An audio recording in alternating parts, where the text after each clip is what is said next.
తల్లి లేచినాడు తాళపానం చేసి ప్రధానమైన వస్తువులు కట్టుకొని 3 దోశల వరాలు ఆ మాంకోసాలు ముళ్ళ కట్టుకున్నాడు. ఎందుకంటే దారి ఖర్చులకు ఏమన్నా ఉంటుంది, ఏడన్నా పోయిన సాటల్లో ఒక దక్షిణ వేరే గుడికి పోతే అనుకొని పెట్టుకొని తల్లి దగ్గరకు వచ్చినాడు. తల్లి ప్రాణం ముక్కినాడు.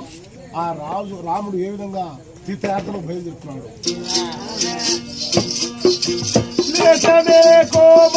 రాముడు జటంగీసుని గుడికొచ్చి ఊరు బయట ఆ జటంగీసుని గురించి తపస్సు చేసినాడు ఓ గంట సేపు. అప్పుడు ఆ పరమేశ్వరు ప్రత్యక్షం, ఏమయ్యా రామా, కుమార్ రామ, ఏం నన్ను పిలిచిన కారణం ఏమి ఆయన అంటే, స్వామి నేను తీర్థయాత్రలో పోతుండా, చిన్న పిల్లలు కొట్టినా కదా నేను, ఆ బడికి పోయే పిల్లలు పసలు కాసే పిల్లల్ని ఏమి ఎచ్చులు బుద్ధి పిల్లవాళ్ళని కొట్టినా కాబట్టి ఆ పాపం నాకు వచ్చే, ఆ పాపంతో నేను